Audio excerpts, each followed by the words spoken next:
Thank you, Mr. Chairman and Secretary Chu. I want to welcome you to our hearing today. As I've said from the outset, I believe in this oversight on the Solyndra loan guarantee issue. It's part of our job. We want to know about these taxpayers' dollars that have been lost and how we can learn from this experience not to have it repeated. But I don't support the way Chairman Stearns and Chairman Upton have been running this investigation. They held an empty chair hearing. They humiliated witnesses for asserting their constitutional rights. They denied democratic requests for witnesses. They resisted the release of exculpatory documents and provoked a gratuitous conflict with the White House. And just last week, they released cherry-picked emails that were contradicted by other documents and unjustly smeared George Kaiser. And as we learned today in the newspaper, they criticized you for awarding loan guarantees. At the same time, they were seeking loan guarantees for solar energy projects in their own districts. That's no way to conduct a responsible investigation. We should be fair and impartial, and our goal should be to find the truth. We also need to put this investigation into context and ask the most important question: how do we make the transition to the clean energy economy of the future?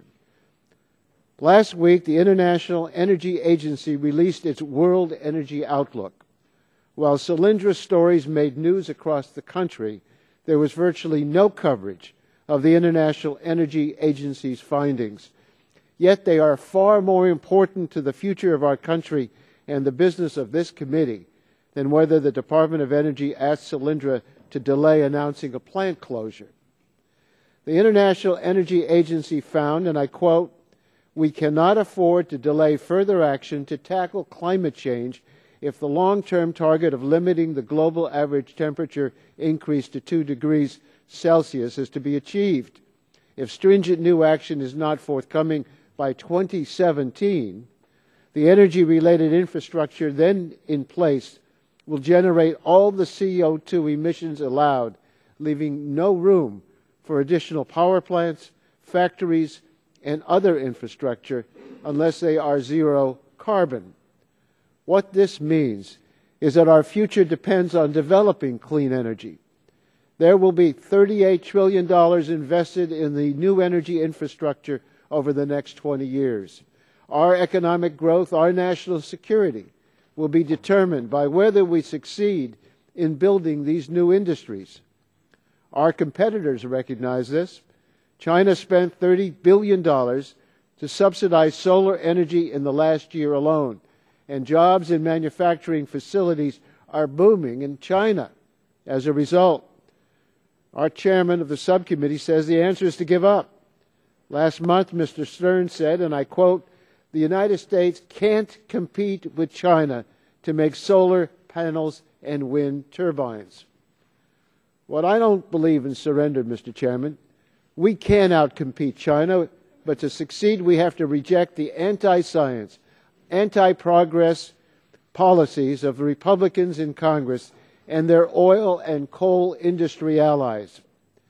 The agenda of congressional Republicans is clear: do everything possible to maintain our addiction to fossil fuels and cripple clean energy companies that could compete with oil and coal. House Republicans voted against putting a price on carbon pollution, which would have created market opportunities for clean energy. House Republicans voted to slash funding for energy research and development into the clean technologies. And now they are opposing government investments in solar, wind, and other clean energy companies. We need to move past Solyndra and to begin addressing our pressing energy challenges.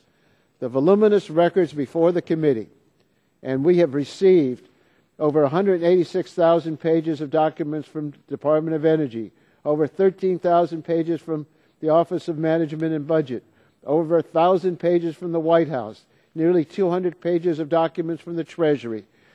All of these records show that the decision to award a loan guarantee to Solyndra was based on the merits, not political considerations. As Steve Iskowitz, a Bush appointee, then chief financial officer at DOE, told us the integrity of the review process was never compromised. It's time for House Republicans to stop dancing on Solyndra's grave and start getting serious about energy policy. And it's shameful for members of this committee to deny the science and pretend that we do not need a comprehensive clean energy policy. Something far more important is at stake today than scoring partisan political points.